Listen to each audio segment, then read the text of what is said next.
Datang Wakil Menteri Agraria dan Tata Ruang, Wakil Kepala Badan Pertanahan Nasional, selaku Koordinator Pelaksana GTRA Nasional, Bapak Surya Chandra. Assalamualaikum warahmatullahi wabarakatuh. Selamat pagi, salam sejahtera untuk kita semua. Shalom, Om Swastiastu, Namo Buddhaya, dan salam kebajikan. Bapak Ibu yang berbahagia, Puan dan Tuan, yang besar tidak kami himbau gelar, dan yang kecil tidak kami sebut nama. Selamat datang dalam acara diskusi publik Road to Wakatobi dengan tema Kebijakan Penataan Ruang dan Daya Saing Daerah Berkelanjutan.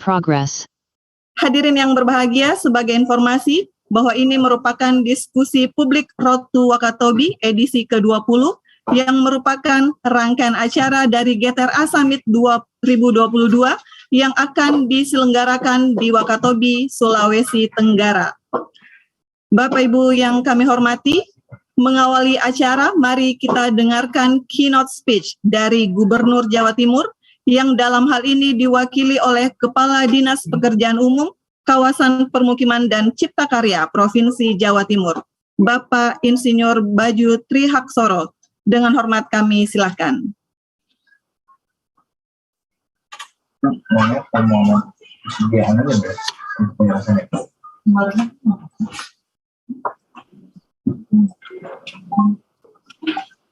Terima kasih, Ibu Panitia.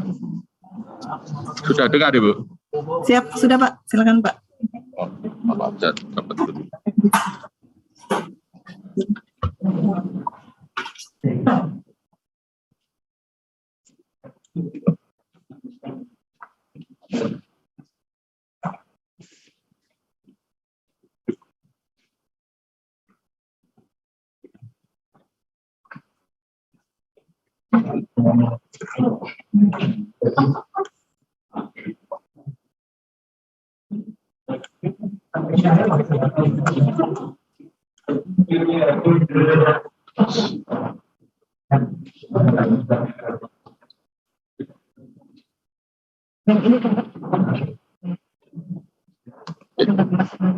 Mohon maaf, Ibu, masih ada kesalahan teknis ini. Mau nunggu sebentar aja. Ya Pak, Pak, silakan Pak.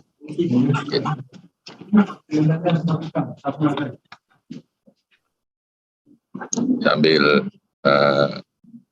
disiapkan tayangnya, saya sampaikan bahwa Ibu Gubernur, mohon maaf nggak bisa hadir karena masih berada di Banjarmasin dalam rangka misi dagang Provinsi Jawa Timur, sehingga mewakilkan saya selaku Kepala Dinas PRKP dan Cipta Karya Provinsi Jawa Timur.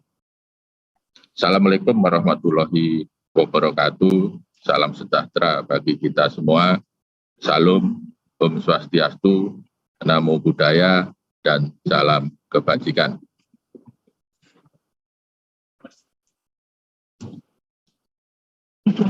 Yang saya hormati, mohon maaf mungkin ya kalau saya menyebutkan salah, mungkin yang perlu saya sapa yaitu Menteri Agraria dan Tata Ruang, Kepala BPN selaku Ketua Tim Gugus Tugas Reforma Agraria atau GTRA Pusat atau yang mewakili. Kemudian yang saya hormati Dirjen Penataan Agraria selaku Ketua Pelaksana Harian Gugus Tugas Reforma Agraria Pusat atau yang mewakili. Kemudian yang saya hormati para narasumber, yaitu yang terhormat Wakil Ketua Umum Koordinator Bidang Kemaritiman dan Investasi Kadin, kemudian yang saya hormati KPPOD, yang saya hormati Dirjen Tata Ruang Kementerian ATR BPN, yang saya hormati Dirjen Kendalian dan Penertiban Tanah dan Ruang Kementerian ATR BPN, dan yang saya hormati Satgas Percepatan Sosialisasi Undang-Undang Cipta Kerja, yang saya hormati Deputi Bidang Pengembangan Iklim Penanaman Modal Kemen Investasi Garing BPKPD, serta Bapak Ibu yang tidak bisa saya sebutkan satu persatu. izinkan kami mewakili Ibu Gubernur Jawa Timur menyampaikan pandangan dalam memenuhi topik apa yang diminta Sekretaris GTRA terkait bagaimana perspektif daerah mengenai kebijakan penataan ruang dan daya saing daerah berkelanjutan terhadap perizinan berusaha di daerah pasca Undang-Undang Cipta Kerja. Slide pertama.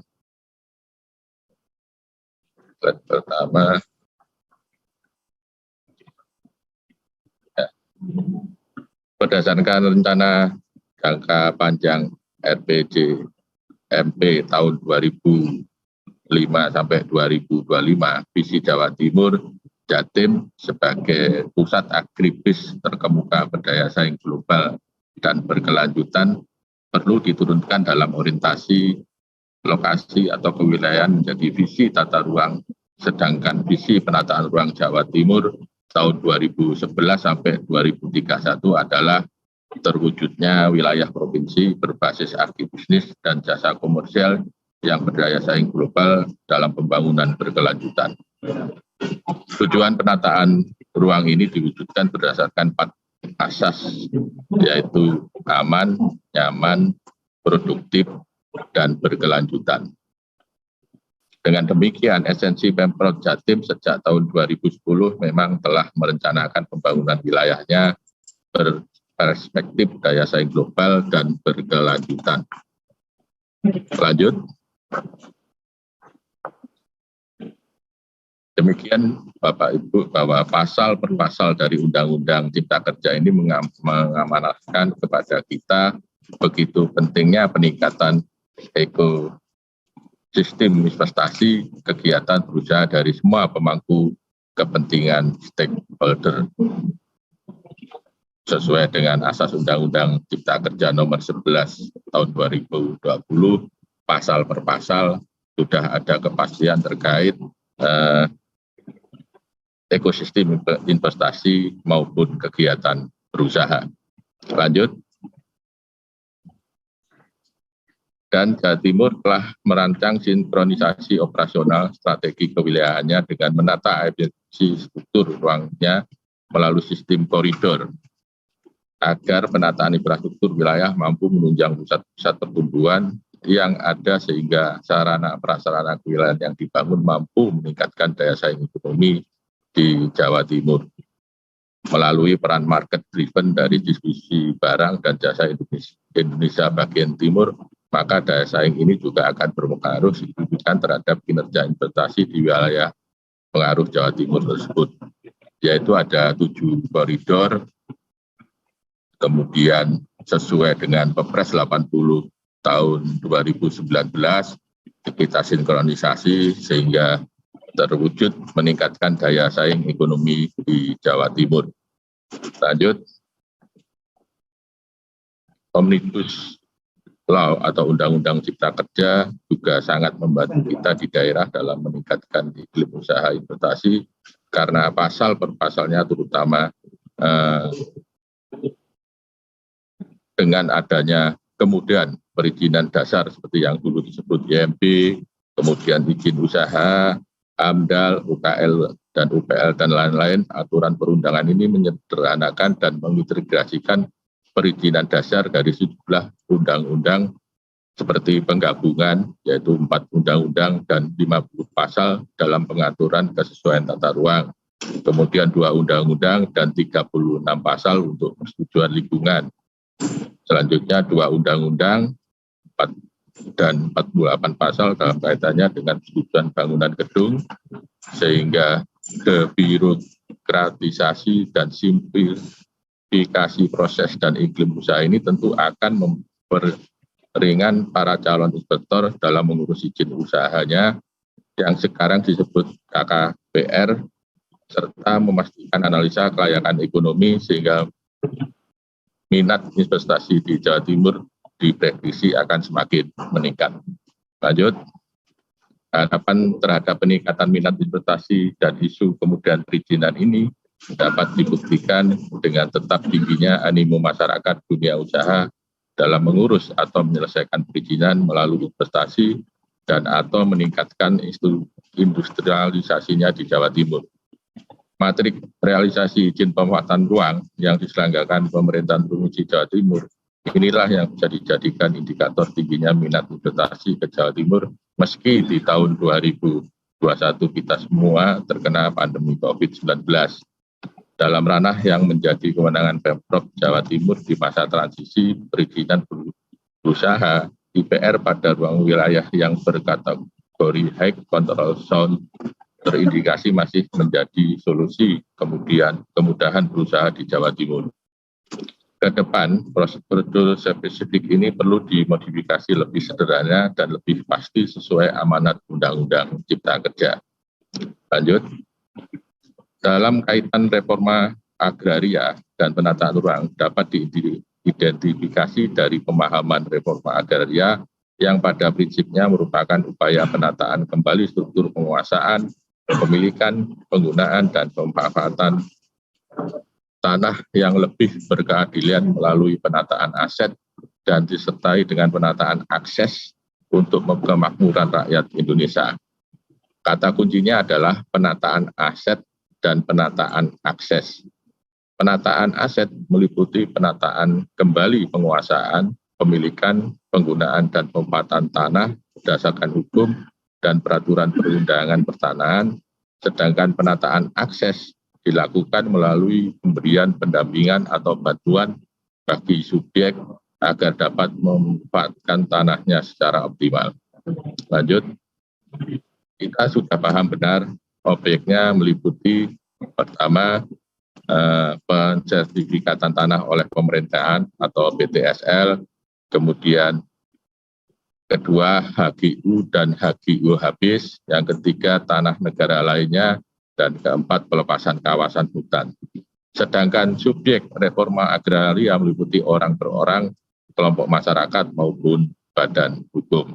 Lanjut, penataan akses yang diberikan oleh KL, OPD, dan CSR, namun subjek belum punya sertifikat atas tanahnya, Kementerian ATR dan BPN menjadikan sebagai objek legalisasi aset atau restribusi tanah dalam konsepsi tata ruang bisa dijajarkan dengan substansi pola ruang dengan berbagai variasi peruntukan ruang sektor ekonominya sedang dalam penataan akses untuk tanah yang telah diberikan sertifikat melalui legalisasi aset dan restribusi tanah oleh Kementerian ATR BPN ditindaklanjuti dengan penataan akses oleh KL, OPD, dan CSR sebagai penyempurnaan dari sinkronisasi pola dan struktur ruang dalam pemberian sertifikat tanah. Ini adalah bagian dengan yang dilakukannya bantuan pemberdayaan ekonomi serta investasi fasilitas infrastruktur dasar publik. Lanjut, slide ini adalah cara bagaimana tim GTRA kami menganalisa operasionalisasi reforma agraria yang dilakukan melalui sinkronisasi antara data potensi tanah objek reformasi agraria atau TORA yang dioverlay dengan konsesi pengembangan wilayah seperti yang diamanahkan dalam RPJMD Jawa Timur melalui konsepsi koridor Sabto Karso. Lanjut, yang terakhir hasilnya seperti peta ini yang telah terverifikasi prioritas klaster mana yang dapat dilakukan reforma agraria secara lebih holistik, terintegrasi, tematik, dan berdimensi spasial atau HITS. Peta ini akan kami realisasikan untuk kegiatan reforma agraria di tahun 2023. Demikian saya kira, terima kasih Bapak Ibu sekalian atas perhatiannya. Kami ucapkan terima kasih dan mohon maaf, dan saya akhiri wal taufik wal hidayah. Wassalamualaikum warahmatullahi wabarakatuh. Baik, hadirin yang kami hormati, selanjutnya mari kita dengarkan keynote speech dari Wakil Ketua Umum Koordinator Bidang Kemaritiman dan Investasi Kamar Dagang dan Industri Indonesia, Ibu Shinta Kamdani. Salam kepada yang terhormat Koordinator Pelaksana Gugus Tugas Reforma Agraria Pusat, Bapak Dr. Surya Chandra, yang juga merupakan Wakil Menteri Agraria dan Tata Ruang atau Wakil Kepala Badan Pertanahan Nasional. Gubernur Jawa Timur, Ibu Khofifah Indar Parawansa, atau yang mewakili, Deputi Bidang Pengembangan Iklim Penanaman Modal Kementerian Investasi atau Badan Koordinasi Penanaman Modal atau yang mewakili, Deputi Bidang Koordinasi Pengembangan Wilayah Kementerian Investasi atau BKPM atau yang mewakili, para narasumber, Asosiasi Pengusaha, Komite Kepemantauan Pelaksanaan Otonomi Daerah, Asosiasi Pemerintah Daerah, serta hadirin sekalian yang berbahagia. Puji syukur kita panjatkan kehadirat Tuhan Yang Maha Esa karena atas karunia-Nya kita semua dapat hadir pada diskusi Public Road to Wakatobi 20 menuju GTRA Summit dengan tema Kebijakan Penataan Ruang dan Daya Saing Daerah Berkelanjutan. Acara ini menunjukkan bahwa pemerintah memahami dan terus mengupayakan kebutuhan masyarakat dan dunia usaha, yaitu kepastian dan keamanan atas lahan, melalui upaya meminimalisir konflik agar dapat bermuara pada kesejahteraan masyarakat dan perbaikan iklim investasi. Hal penting yang perlu saya sampaikan, Kadin sangat mendukung pelaksanaan reforma agraria. RA adalah upaya pemerintah dalam menjamin keamanan dan kepastian lahan bagi masyarakat. Bagi Kadin Indonesia, RA merupakan salah satu faktor kunci bagi terciptanya perbaikan iklim investasi. Keamanan dan kepastian lahan bagi masyarakat memungkinkan dikuranginya risiko dan kejadian konflik lahan dan kekayaan alam sebagai syarat bagi kepastian berusaha. Konflik lahan dan kekayaan alam telah menyebabkan kerugian yang besar, baik material maupun imaterial. Bukan hanya bagi dunia usaha, tetapi juga bagi masyarakat dan pemerintah. Jika kita melihat secara seksama kebijakan-kebijakan pemerintah, dapat kita lihat bahwa pemerintah secara komprehensif memikirkan semua kepentingan. Di satu sisi, mengupayakan keamanan dan kepastian lahan bagi masyarakat melalui kebijakan RA. Di sisi lain, mempermudah bagi pelaksanaan investasi untuk mewujudkan target pertumbuhan ekonomi. Kadin sangat mengapresiasi upaya-upaya yang dilakukan pemerintah memperbaiki iklim investasi dalam konteks daya saing daerah melalui upaya harmonisasi penataan ruang dan perbaikan tata kelola perizinan. Wilayah Indonesia yang luas, kemajumukan sosial dan budaya, kondisi rawan bencana di sebagian besar daerah, dampak perubahan iklim, serta belum meratanya kapasitas teknologi, informasi, dan komunikasi menjadi tantangan besar bagi pemerintah dalam melaksanakan RA dan perbaikan iklim investasi melalui penerapan perizinan berusaha berbasis risiko, merujuk Undang-Undang Cipta Kerja bagi pelaku usaha. Sebagai penutup, saya yakin bahwa kolaborasi semua pihak mutlak diperlukan untuk mendorong pelaksanaan RA dan perbaikan iklim investasi secara efektif. Melalui diseminasi regulasi dan kebijakan pemerintah terkait secara luas, peningkatan kapasitas sumber daya manusia, penanganan konflik lahan dan kekayaan alam, serta secara independen, serta memberikan insentif bagi pelaku usaha dan masyarakat untuk mengadopsi praktek-praktek bisnis yang berwawasan lingkungan demi tercapainya pembangunan yang adil, inklusif, dan berkelanjutan. Demikian yang bisa saya sampaikan. Mudah-mudahan momen ini menjadi sebuah momen yang penting sebagai batu loncatan bagi optimalisasi pelaksanaan kebijakan reformasi agraria dan perbaikan iklim investasi. Baik, terima kasih. Selanjutnya hadirin yang berbahagia, kita melangkah ke acara berikutnya, yaitu sambutan pembuka yang akan disampaikan oleh Wakil Menteri Agraria dan Tata Ruang, Wakil Kepala Badan Pertanahan Nasional, selaku Koordinator Pelaksana GTRA Nasional. Kepada Bapak Surya Chandra, kami silahkan. Terima kasih, Ibu. Assalamualaikum warahmatullahi wabarakatuh. Selamat pagi, Ibu Bapak sekalian. Salam sejahtera buat kita semua. Saya kira diskusi ini akan menunjukkan dua hal penting ya. Yang pertama terkait dengan peluang dan tantangan kebijakan penataan ruang pasca Undang-Undang Cipta Kerja dan implikasinya bagi daya saing daerah yang berkelanjutan.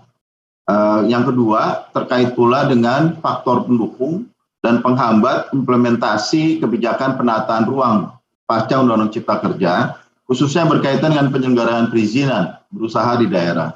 Nah, dua hal ini menjadi bahasan yang cukup penting dan saya kira banyak pihak terlibat. Itulah yang membuat kami menghubungi KPPOD, Komite Pemantauan Pelaksanaan Otonomi Daerah. Mereka inilah yang dari dulu ya saya tahu mengadvokasi soal-soal otonomi daerah. Sebagian pihak melihat Undang-Undang Cipta Kerja seperti mau menghapus sebagian dari otonomi daerah. Nah, KPPOD ini adalah yang ikut juga memantau proses itu. Nanti kita diskusikan, memang apakah betul, sejauh mana, bagaimana cara kita merespon situasi yang berkembang tersebut. Nah, harmonisasi kebijakan penataan ruang menjadi kunci yang menentukan dinamika pembangunan, khususnya di daerah, termasuk ikhtiar meningkatkan investasi dan tata kelola di daerah itu sendiri.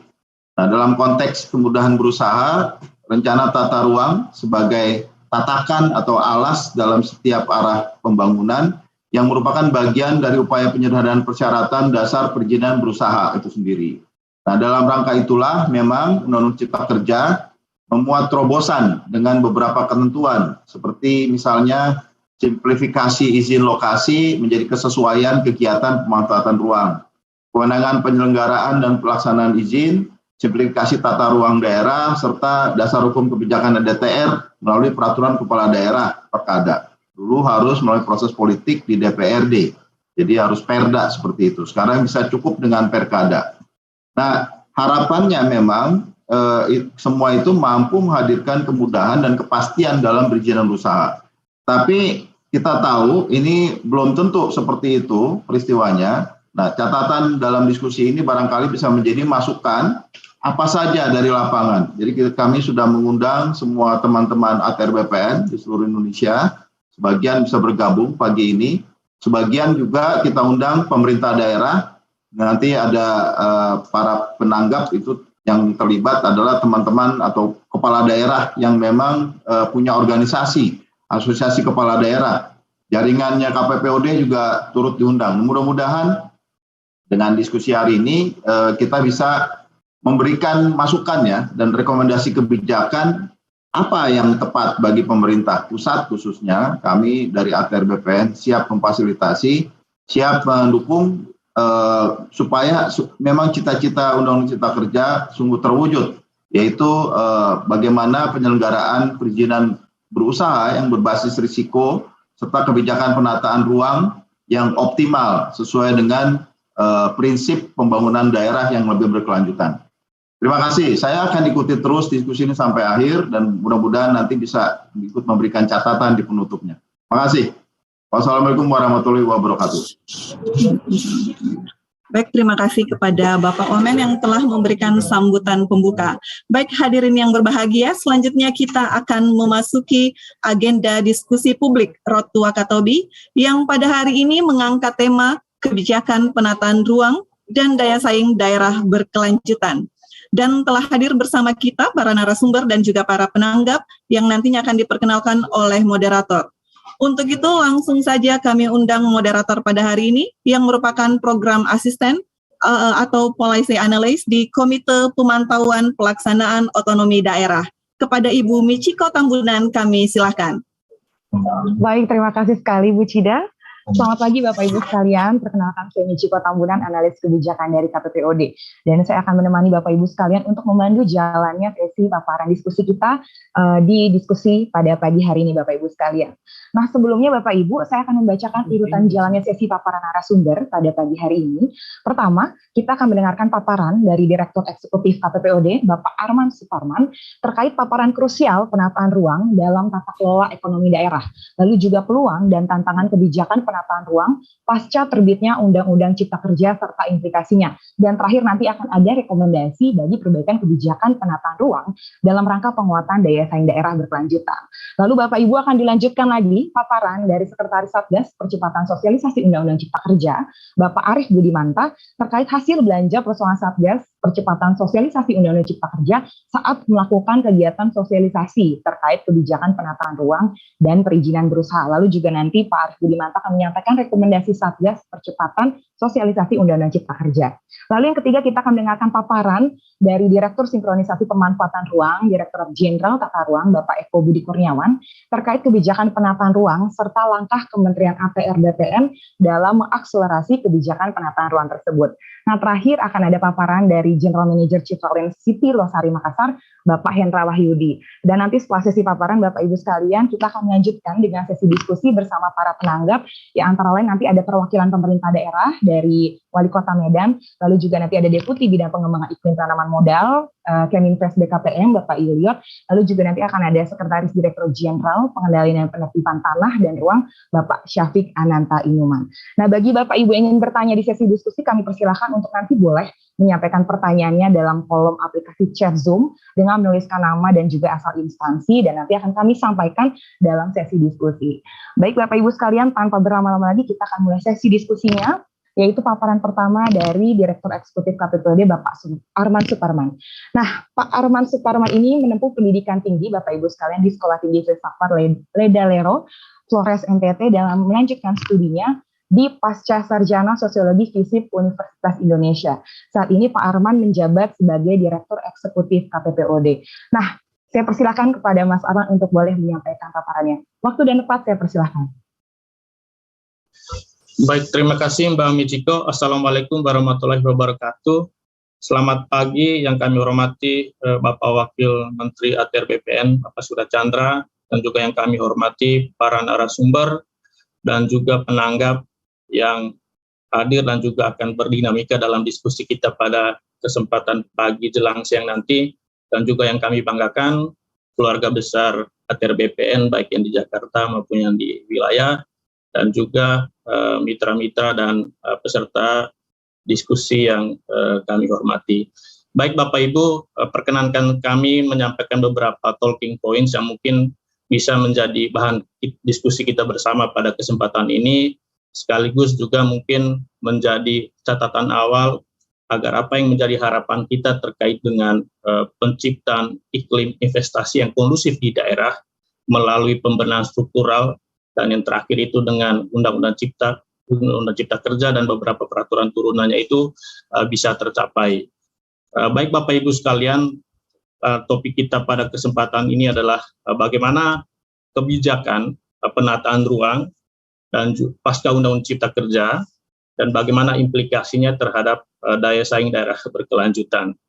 Baik Bapak Ibu, sekedar pengantar, kalau kita bicara dalam konteks otonomi daerah, kami selalu merujuk ke kitab suci kami, yaitu Undang-Undang 23 tahun 2014 tentang pemerintahan daerah, di mana kalau kita melihat seluruh dinamika pembangunan daerah itu terarah ke ultimate goal yang kita sebut sebagai kesejahteraan bersama atau bonum commune atau kebaikan atau kesejahteraan masyarakat, yang itu akan diperoleh atau dicapai dengan percepatan atau upaya akselerasi peningkatan pelayanan, kemudian pemberdayaan, peran serta masyarakat, serta peningkatan daya saing daerah, Bapak Ibu, gitu ya.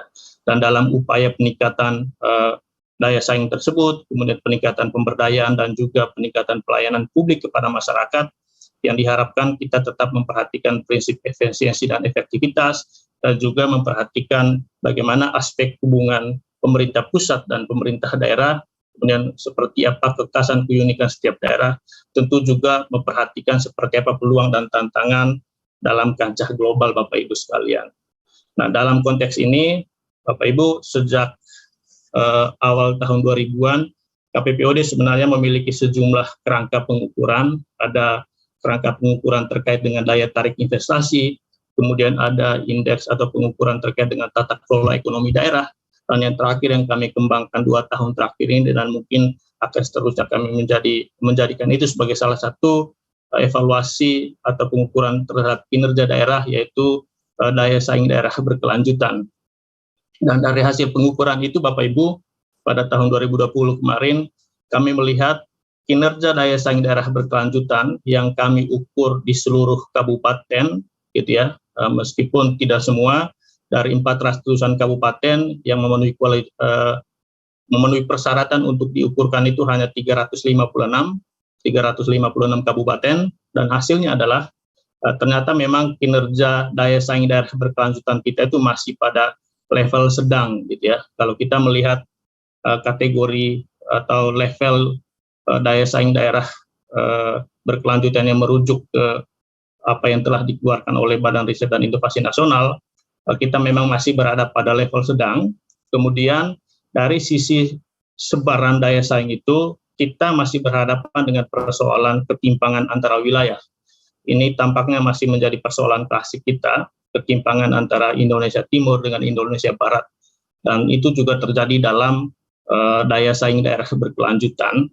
Dan pada aspek keseimbangan daya saing yang kami soroti pada 4 pilar, ada pilar lingkungan lestari, kemudian pilar sosial inklusif, pilar tata kelola yang baik, dan pilar ekonomi tangguh, itu juga belum dibangun di atas prinsip keberlanjutan, gitu ya. Dan itu juga kita bisa melihat, Bapak Ibu ya, dari beberapa kerangka pengukuran nasional, misalnya EODB, kemudian Global Competitiveness Index atau Asia Competitiveness Index, memang kita masih memiliki banyak pekerjaan rumah untuk meningkatkan daya saing daerah kita, gitu ya. Dan kami di KPPOD juga memberikan apresiasi terhadap langkah yang dilakukan oleh pemerintah beberapa tahun ini, gitu ya, terutama dalam upaya untuk meningkatkan kemudahan dan kepastian berusaha, Bapak Ibu. Dan saya sangat yakin Bapak Ibu di ATR BPN juga sangat familiar dengan pengukuran ease of doing business, gitu ya. Karena salah satu variabel yang diukur adalah soal peralihan hak atas tanah dan bangunan, di mana BPN itu menjadi salah satu stakeholder di sana dalam memberikan kemudahan itu, gitu.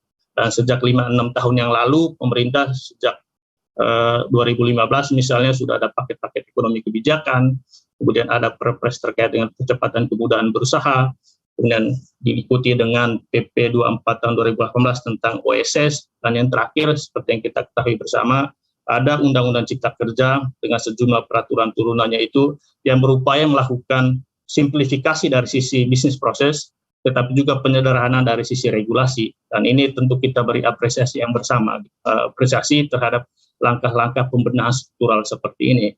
Tentu undang-undang ini juga tidak berjalan sendiri kalau kita bicara dalam konteks kemudahan berusaha di daerah. Ada juga undang-undang lain yang mungkin kita perlu sebut, misalnya Undang-Undang Hubungan Keuangan Pusat dan Daerah, yang mana ini juga sangat menentukan seperti apa kemudahan atau iklim investasi yang kondusif di daerah. Karena di sini kita bicara terkait dengan pungutan yang harus dibayar oleh dunia usaha terkait dengan pajak dan retribusi misalnya, gitu ya. Dan memang kalau kita melihat di Undang-Undang 11 2020 tentang Cipta Kerja dan Undang-Undang 1 2020 tentang HKPD ini, ada satu arsiran yang mungkin juga ini menjadi perhatian Pemda saat ini, 2-3 tahun ke depan, bahkan 5 tahun ke depan, yaitu adalah perda yang terkait dengan pajak dan retribusi daerah. Dan ini juga menjadi salah satu amanat dari Undang-Undang Cipta Kerja ya, terkait dengan klaster perpajakan, lebih khusus lagi kalau kita membaca di PP 10 tahun 2021 terkait dengan PDRD untuk kemudahan berusaha di daerah, Bapak Ibu. Nah, Bapak Ibu, kalau melihat hasil kajian kami selama ini, apa yang kita ingin raih di atas ini terkait dengan kesejahteraan, kemudian daya saing daerah berkelanjutan ini, kemudian bagaimana kebijakan itu bisa mendarat secara smart di daerah. Dari hasil kajian kami selalu melihat harus ada prakondisi atau syarat yang perlu kita desain bersama. Pertama terkait dengan kerangka kebijakan dan kelembagaan, kami tambahkan satu kata sifat di belakangnya, kelembagaan inklusif. kemudian bagaimana desain hubungan pusat dan daerah. Hubungan di sini kami selalu sebut ada tiga dimensi hubungan ini. Ada hubungan kewenangan, kemudian ada hubungan keuangan pusat dan daerah, dan yang terakhir bagaimana hubungan binwas, pembinaan dan pengawasan. Tentu kalau kita bicara dalam pelayanan publik, lebih khusus lagi pelayanan perizinan, binwas ini menjadi salah satu variabel yang sangat menentukan bagaimana kemudahan pelayanan perizinan berusaha di daerah itu bisa berjalan sesuai apa yang seperti harapan kita Bapak Ibu.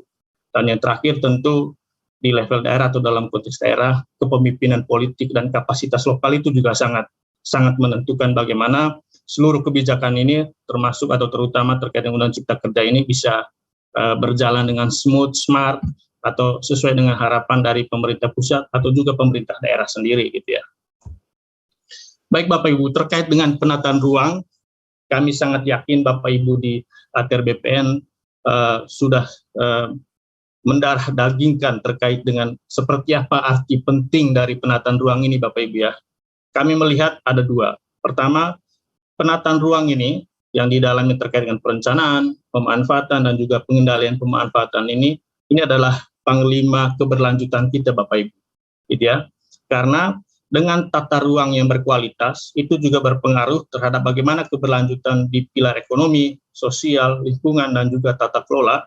Dan itu juga selalu digarisbawahi dari sejumlah kajian-kajian baik di level nasional maupun di level global gitu ya, bahwa tata ruang yang berkualitas itu memberikan kemudahan tetapi juga kepastian terkait dengan ketersediaan lahan. Tadi Bu Sinta Kamdani juga sudah menggarisbawahi ini. Kemudian terkait dengan pilar sosial, tata ruang yang berkualitas juga sangat memberikan kepastian terkait dengan bagaimana akses masyarakat terutama kelompok-kelompok rentan untuk mendapatkan lahan atau juga berkontribusi dalam kegiatan ekonomi di atas lahan yang sudah ditentukan bersama.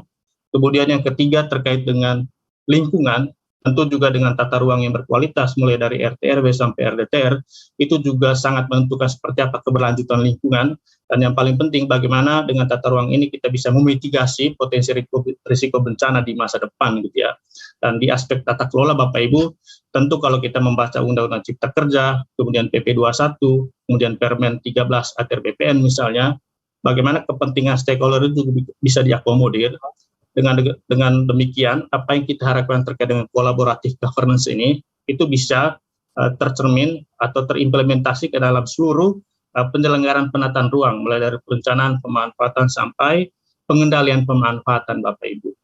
Nah, dalam konteks kemudahan perizinan, tadi Pak Wakil Menteri sudah menyampaikan bahwa sebagai tatakan pembangunan itu juga sangat menentukan, terutama bagaimana upaya kita mensimplifikasi perizinan berusaha, lebih khusus lagi terkait dengan persyaratan dasar di tata ruang, yang sekarang diubah dari izin lokasi menjadi persetujuan atau konfirmasi kesesuaian pemanfaatan ruang. Jadi dengan tata ruang yang berkualitas itu juga berdampak terhadap seperti apa simplifikasi di pelayanannya, tetapi juga itu juga memiliki timbal balik dengan kualitas penataan ruang gitu ya.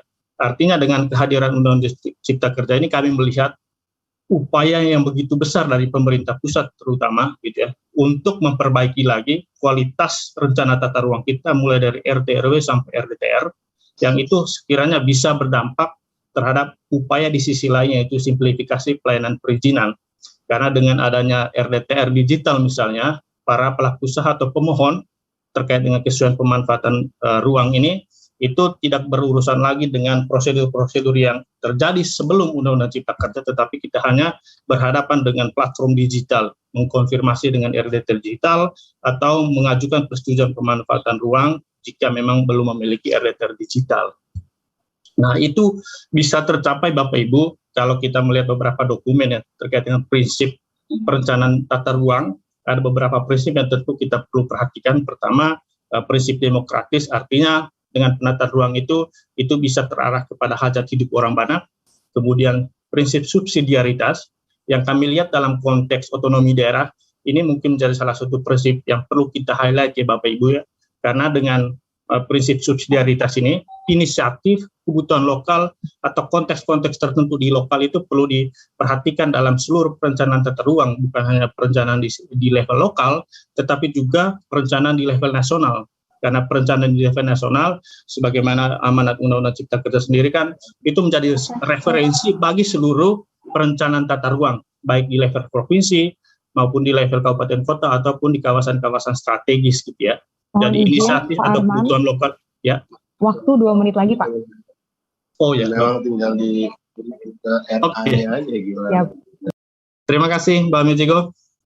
Oke. Dan yang berikutnya prinsip integrasi, dan tentu kalau kita melihat di Undang-Undang Cipta Kerja itu sudah diatur ya terkait dengan integrasi sejumlah rencana tata ruang gitu.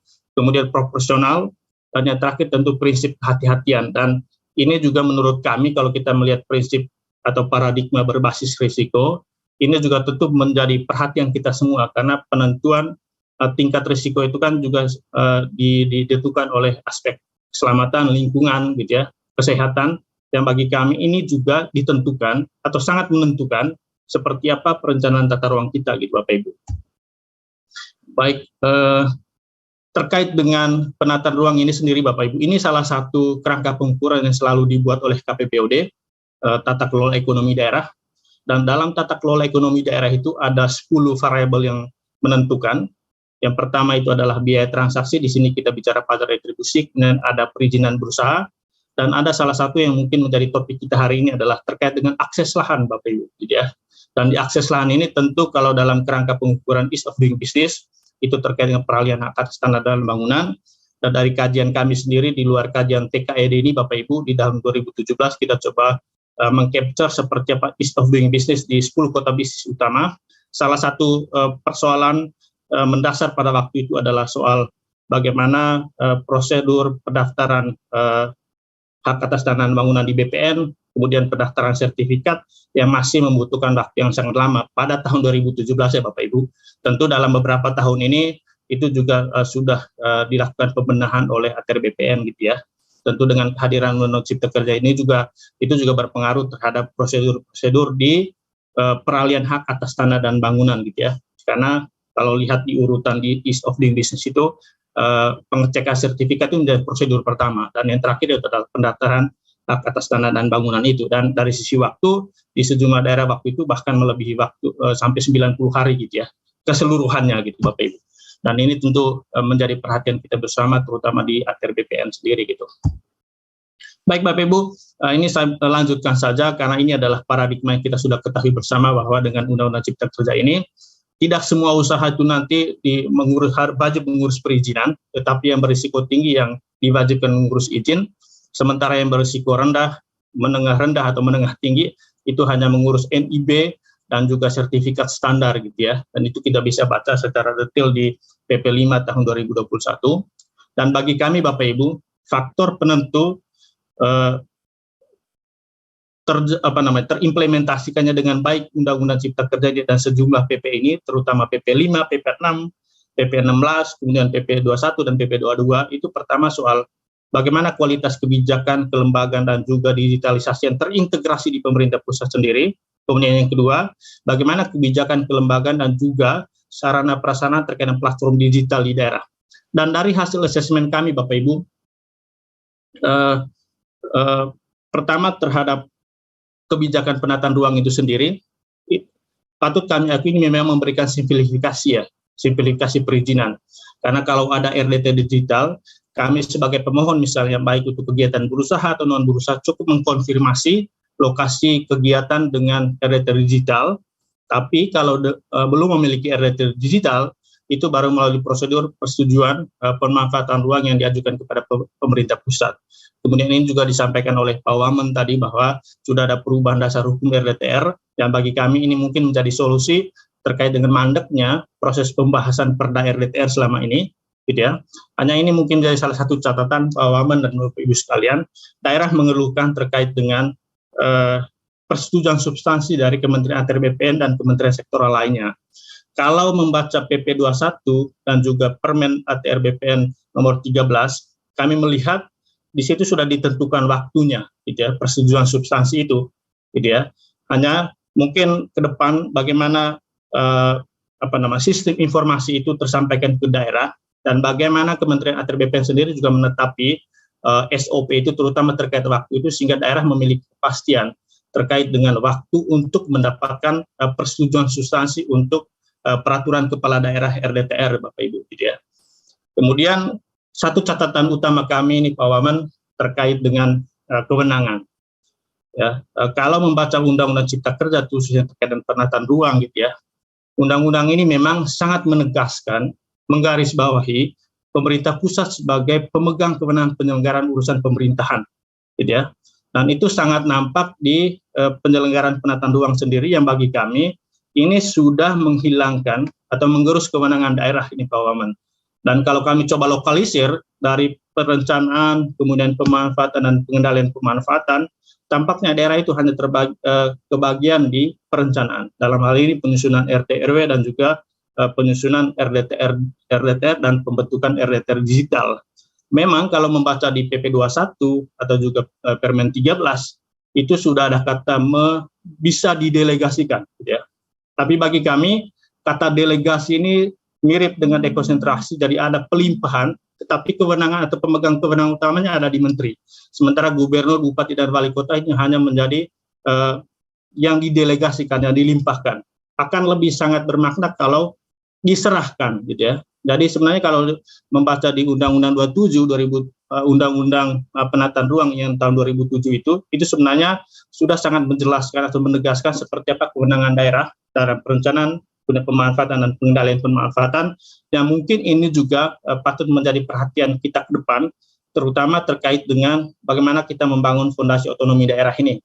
Karena di sini dengan kata delegasi ini, itu fondasinya itu sangat rapuh untuk daerah, Bapak Ibu. Ini kita bisa diskusikan, gitu ya. Kemudian terkait dengan penerapan di daerah, akhir tahun kemarin Bapak Ibu kami melakukan asesmen di 5 kota bisnis utama, di Medan, kemudian Balikpapan, Makassar, Surabaya, dan DKI Jakarta. Dari 5 kota ini saja, misalnya hanya Jakarta dan Kota Medan yang punya RDTR digital, Bapak Ibu ya. Tapi kalau kita coba cek secara keseluruhan dari ATR BPN sendiri kan melihat dari target 2000-an itu baru 50-an RDTR digital gitu ya. Dan ini menurut kami menjadi persoalan serius gitu terkait dengan RDTR digital ini, gitu ya. Kemudian peran platform daerah juga, gitu ya. Selama ini daerah itu sudah punya platform digital terkait dengan pelayanan perizinan. Di Jakarta ada JKEVO, di Surabaya ada Surabaya Single Window, dan banyak aplikasi atau sistem-sistem lain yang sudah advance di daerah. Tetapi dengan kehadiran PP 21 ini, dan juga mereka sudah menyampaikan bahwa bagaimana nasibnya ini setelah PP 21, PP 5 dan PP 6 terkait dengan pelayanan perizinan. Dan yang terakhir terkait dengan kepastian tindak lanjut pasca putusan MK, Bapak Ibu, gitu ya. Dan bagi kami, meskipun pemerintah pusat sudah mengeluarkan edaran kalau nggak salah ya, untuk tetap menyusun perda atau peraturan kepala daerah terkait dengan ini, tetapi melihat dinamika yang sekarang bukan hanya untuk merevisi di sisi formil, tetapi juga di material, daerah juga ini tampaknya gamang ini, Bapak Ibu sekalian. Apakah kami menyusun perda? Jika nanti menyusun perda, terkait misal perda perizinan atau peraturan kepala daerah yang terkait dengan penggunaan usaha misalnya, tiba-tiba pemerintah pusat merevisi lagi sejumlah PP dan itu menurut daerah membuang-buang energi, gitu ya. Sehingga menurut kami mungkin butuh regulasi yang lebih pasti lagi untuk mendorong daerah untuk tetap maju atau menunggu apa yang telah dibuat oleh pemerintah pusat, gitu. Nah ini terkait dengan daya saing daerah berkelanjutan, ini adalah kerangka pengukuran yang kita buat terkait dengan daya saing daerah berkelanjutan ini, dan salah satu temuan di IDSDB ini tahun 2020 Bapak Ibu, kewenangan ini menjadi salah satu faktor penghambat gitu ya, terutama untuk daerah-daerah yang memiliki wilayah luas, wilayah hutan yang sangat luas gitu ya, tetapi karena kabupaten atau kota itu tidak memiliki kewenangan di sektor kehutanan, itu juga berdampak terkait dengan penanganan kualitas hutan itu sendiri. Dan bagi kami, untuk konteks pembicaraan kita hari ini, ketiadaan kewenangan terkait dengan penataan ruang ini juga ke depan berpotensi juga untuk mengganggu keseimbangan di pilar ekonomi, sosial, dan juga tata kelola serta lingkungan itu Bapak Ibu. Ya. Dan yang terakhir, ini beberapa rekomendasi teknis yang mungkin menjadi perhatian kita bersama. Pertama, kepada pemerintah pusat, kami mendorong sebenarnya ketika ada keterbatasan atau capacity constraint di daerah, apakah bisa pemerintah pusat itu mengeluarkan sebuah metode atau tools yang bisa mempercepat penyusunan peraturan daerah atau peraturan kepala daerah terutama yang terkait dengan RDTR digital misalnya, gitu ya. Kemudian pendampingan asistensi terkait dengan Undang-Undang Cipta Kerja ini terutama kepada masyarakat dan dunia usaha, karena dari hasil asesmen kami kemarin tampaknya sosialisasi itu belum menyebar secara merata ke seluruh komponen masyarakat, gitu ya. Dan yang terakhir, kita mengharapkan OSS RBA ini, di sini ada Pak Yuliot, harapan masyarakat atau para pelaku usaha ini menjadi salah satu one-stop site, gitu ya, satu-satunya aplikasi pelayanan perizinan. Artinya, kalaupun kementerian sektoral punya sistem tersendiri atau platform tersendiri, misalnya Gistarunya ATR BPN atau CMBG-nya Kementerian PUPR atau AMDALNet-nya KLHK, itu harapannya itu terintegrasi dengan OSS RBA, dan para pelaku usaha hanya berhadapan dengan OSS RBA ini, jadi tidak berjalan lagi dari satu sistem ke sistem yang lain, gitu. Dan kepada pemerintah daerah, di sini juga hadir beberapa asosiasi dan juga pemerintah daerah sendiri, tentu yang kita harapkan dalam perencanaan 2-3 tahun ke depan, Perda atau peraturan kepala daerah terkait dengan perizinan ini, tentu ini menjadi salah satu prioritas, dan kami mendorong sebenarnya adalah salah satu yang kita selalu dorong kepada pemerintah daerah, membentuk satgas, gitu ya, atau forum multi stakeholders yang bisa menjadi forum untuk berbagi sekaligus juga berkonsultasi dengan pemerintah pusat, gitu. Dan yang terakhir, kami melihat Pak Wamen, dukungan peran data politik dan mesin birokrasi ini bisa menjadi salah satu yang determinan, gitu ya. Karena munculnya kebijakan-kebijakan inovatif dan juga inovasi pelayanan perizinan itu juga sangat ditentukan seperti apa komitmen kepala daerah dan juga DPRD, dan juga bagaimana mesin birokrasinya. Jangan sampai ruang politik berjalan ke tempat lain, ya, sementara mesin birokrasi berjalan ke tempat yang lain lagi, gitu. Itu yang mungkin menjadi salah satu hambatan di daerah. Di pemerintah pusat kita mengharapkan nggak terjadi seperti ini, gitu. Demikian Mbak Michiko, terima kasih. Baik, terima kasih sekali Pak Arman atas pemaparannya. Baik Bapak Ibu sekalian, kita akan lanjut ke paparan berikutnya yang akan disampaikan oleh Bapak Arief Budimanta. Pak Arief merupakan lulusan Institut Pertanian Bogor dan menamakan gelar sarjana ilmu tanah pada tahun 1990. Selanjutnya ia melanjutkan pendidikan program pasca sarjana di lingkungan Universitas Indonesia dengan konsentrasi ekonomi sumber daya alam. Lalu Pak Arief meraih gelar doktor dari Fakultas Ilmu Sosial dan Ilmu Politik Universitas Indonesia pada tahun 2006. Dan terakhir ia melanjutkan studi mengenai keuangan di University of Chicago, Senior Executive Program di Harvard Business School, serta ASEAN Rock Next Generation Opinion Leaders Program yang diselenggarakan oleh The Korea Foundation pada tahun 2015. Nah, selain menjabat sebagai Satgas Percepatan Sosialisasi Undang-Undang Cipta Kerja, beliau juga menjabat sebagai staf khusus Presiden dalam bidang ekonomi. Nah, baik, langsung saja silahkan Pak Arief Budimanta untuk menyampaikan paparannya. Waktu dan tempat saya persilahkan.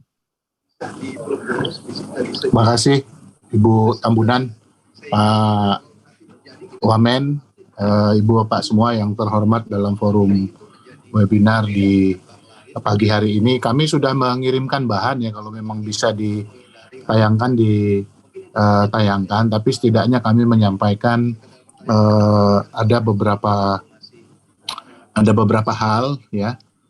Slide berikutnya saja, slide yang pertama dulu ya. Yang pertama soal Satgas Percepatan Sosialisasi Undang-Undang Cipta Kerja yang dibentuk oleh Bapak Presiden melalui keputusan Presiden nomor 10 di bulan Mei tahun 2021 yang memang tugasnya adalah untuk mengakselerasi sosialisasi Undang-Undang nomor 11 tahun 2020 tentang Cipta Kerja ya, tentang Cipta Kerja. Itu yang pertama, dan kita sudah melakukan berbagai macam aktivitas selama tahun 2021 yang lalu ya, melalui workshop dan juga melibatkan teman-teman dari Kementerian ATR, dan yang paling aktif memang bersama-sama dengan Satgas itu adalah Pak Wamen ATR. Nah, Satgas ini sendiri diketuai oleh Pak Mahendra Siregar yang saat ini Wakil Menteri Luar Negeri. Kemudian wakil-wakil ketuanya ada Pak Swahasil Nazara, Wakil Menteri Keuangan, Pak Khatib Basri, Menteri Keuangan periode 2013-2014, Aden Pardede, Sekretaris KPC PEN, dan saya sendiri sebagai sekretaris gitu. Nah, tugasnya tentu melakukan sinergi baik dari sisi program maupun substansi, monitoring dan evaluasi terkait dengan implementasi dan pelaksanaan bukan hanya sosialisasi Undang-Undang Cipta Kerja ya yang dilakukan oleh seluruh KL dan lembaga, tetapi juga kita menampung informasi yang berkembang dari daerah tentang implementasi Undang-Undang Cipta Kerja itu pada level lapangan. Itu yang pertama yang ingin kami sampaikan tentang Satgas gitu. Nah, kemudian yang kedua terkait dengan Undang-Undang Cipta Kerja itu sendiri, memang kalau kita bicara dalam konteks perizinan, ada proses perubahan yang saat ini memang menjadi perizinan aktivitas usaha ya yang berbasis kepada risiko, dan perizinan ini yang berbasis risiko dibagi atas perizinan rendah, berisiko rendah, sedang sampai kemudian tinggi.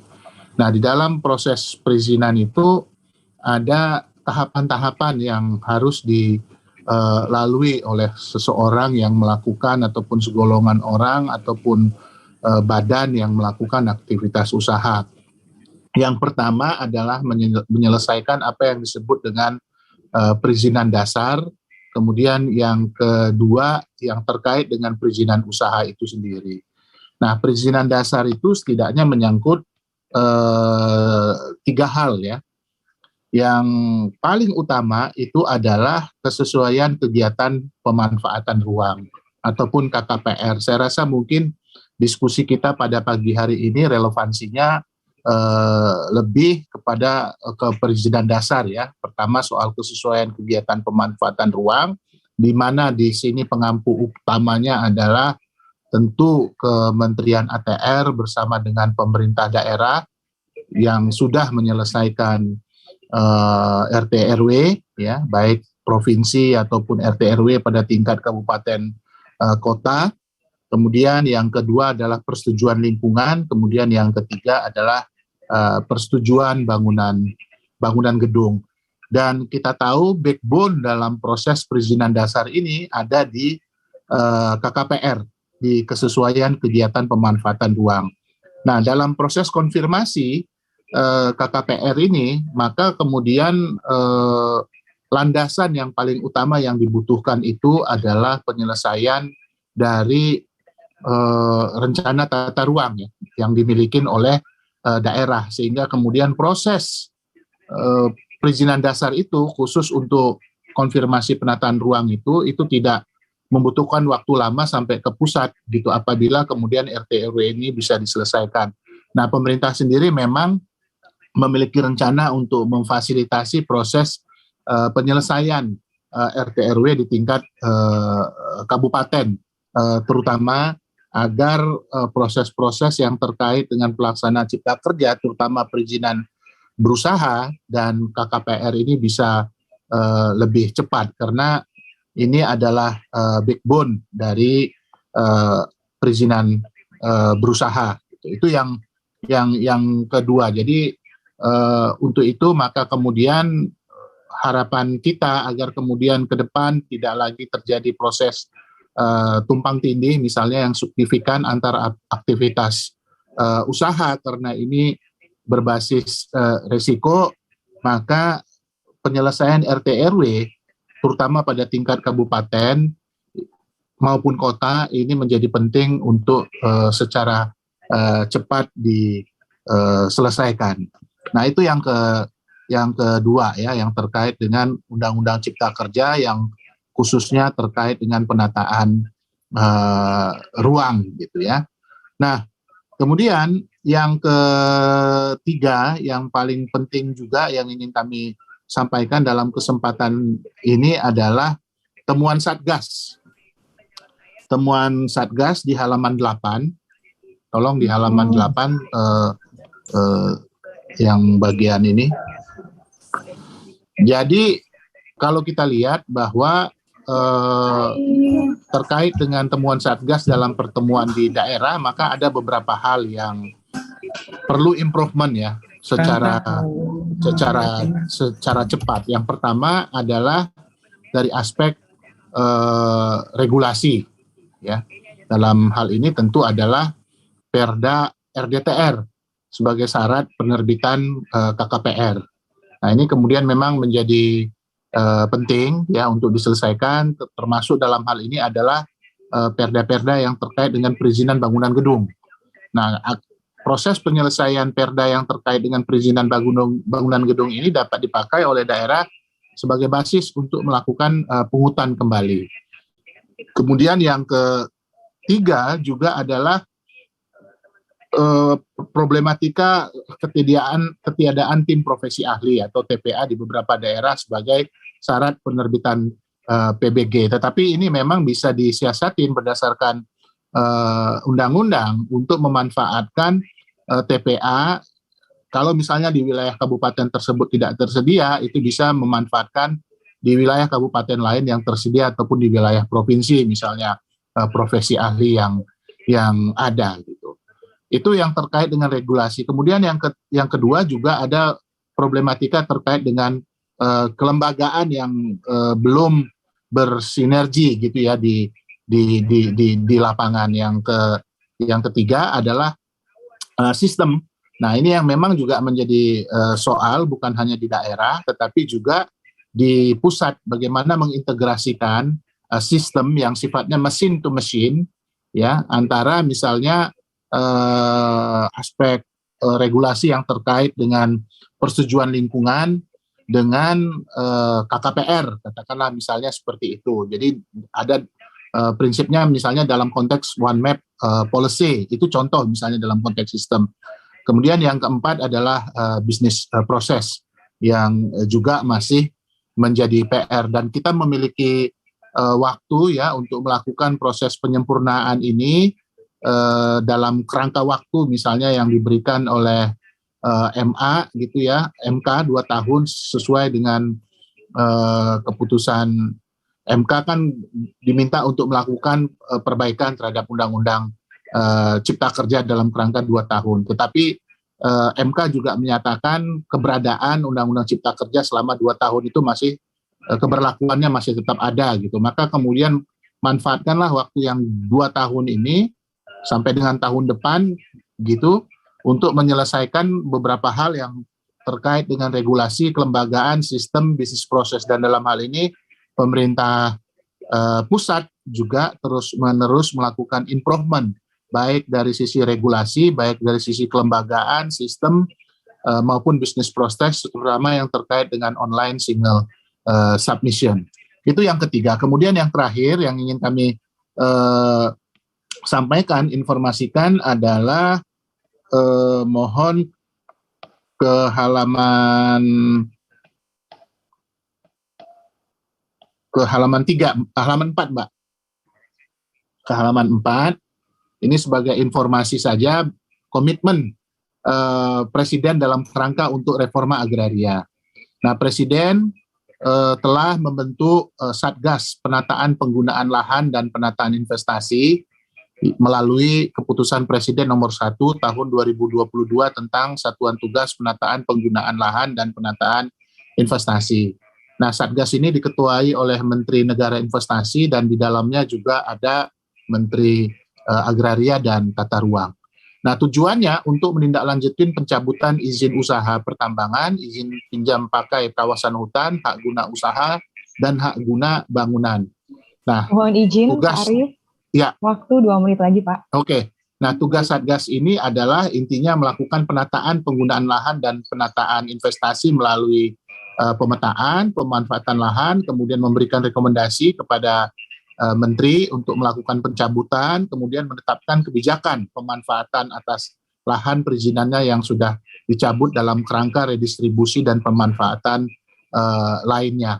Jadi komitmen untuk melakukan reforma agraria ini selain Satgas Reforma Agraria yang ada di dalam Kementerian Agraria dan Tata Ruang, pada sisi lain juga Presiden membentuk Satgas khusus untuk menindaklanjutin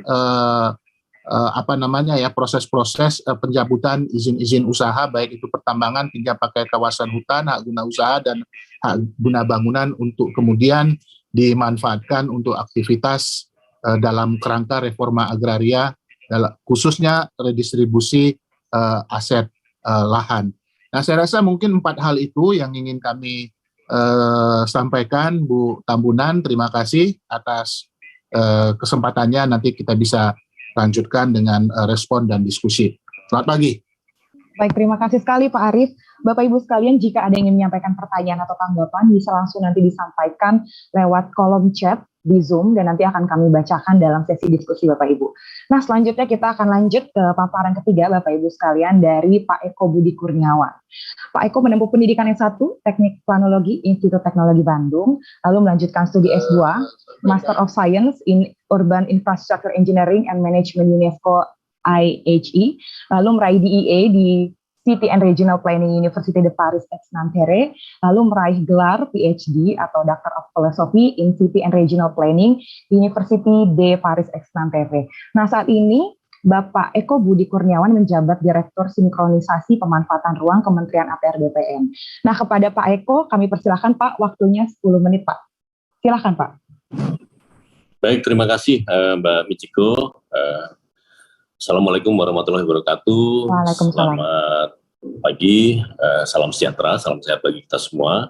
Yang kami hormati Bapak Wakil Menteri Agraria dan Tata Ruang, yang kami hormati Gubernur Jatim atau yang mewakili, yang kami hormati Bapak Deputi Bidang Pengembangan Iklim, Penanaman Modal, Kementerian Investasi, yang kami hormati Bapak Ibu narasumber dan Bapak Ibu hadirin sekalian.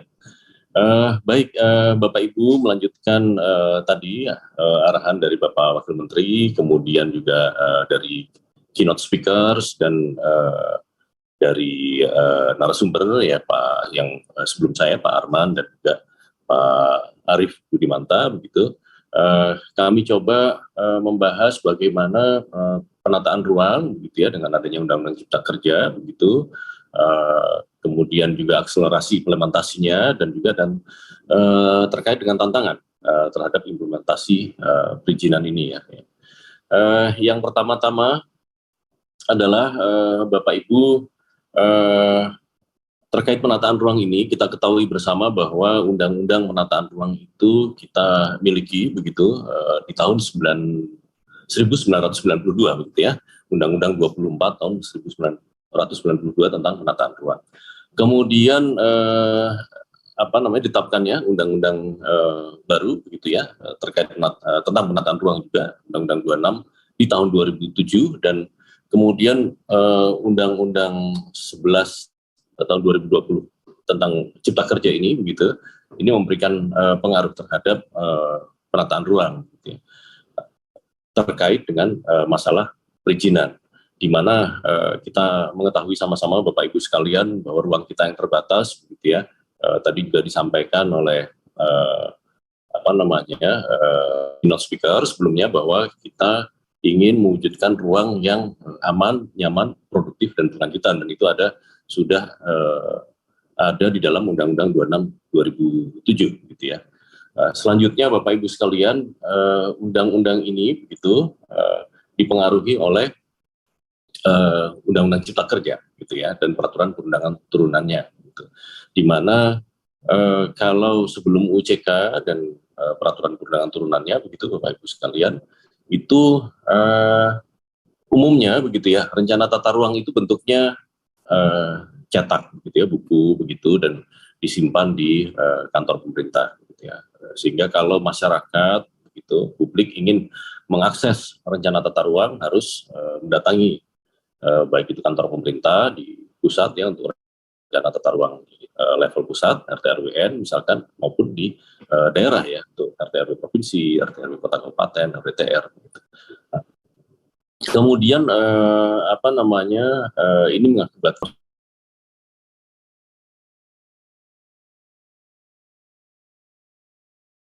gitu ya. Nah, dengan Undang-Undang Cipta Kerja ini begitu, maka diharapkan rencana tata ruang ini dapat dengan mudah diakses gitu ya. kemudian juga transparan begitu, sehingga memudahkan masyarakat untuk mengetahui bahwa bagi uang yang dia tinggali ini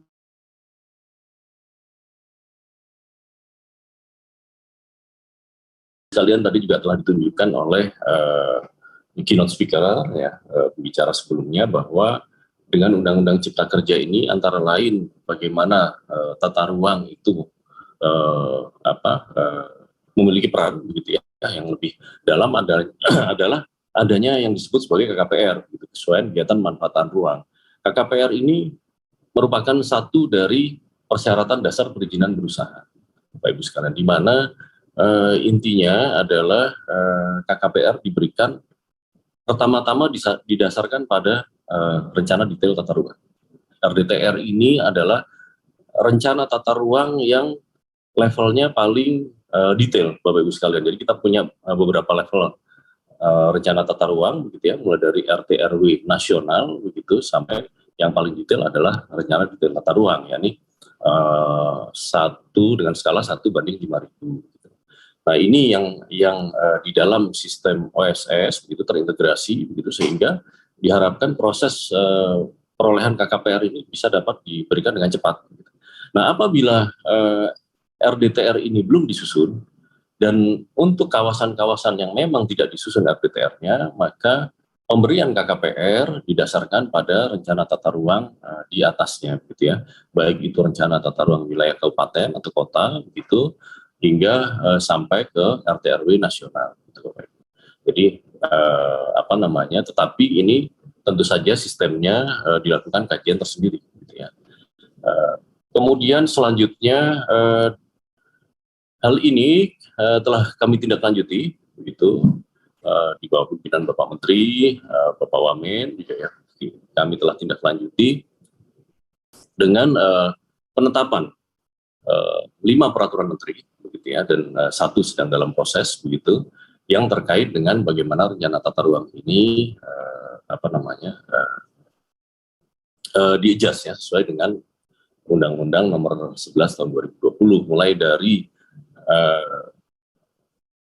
prosedur penyusunan maupun penetapan, begitu ya, hingga pada KKPR dan juga basis datanya. Tadi Bapak Wamen telah menyampaikan gitu bahwa di sini juga telah diatur, Bapak Ibu sekalian, didasarkan dari PP 21 juga ya, di dalam permen-permen ini telah diatur misalkan bagaimana prosedur penyusunan dan penetapannya itu dilakukan simplifikasi, gitu ya, dan proses-proses percepatan lainnya, gitu ya, misalkan RDTR yang dulunya ditetapkan sebagai Perda sekarang ditetapkan sebagai Perkada, gitu ya, dan beberapa aspek lainnya, gitu ya. Tahun jangka waktu penyusunannya kalau dulu 1 tahun untuk penyusunan rencana, 1 tahun untuk penetapan, sekarang 1 tahun untuk penyusunan rencana maupun penetapan, itu maksimal.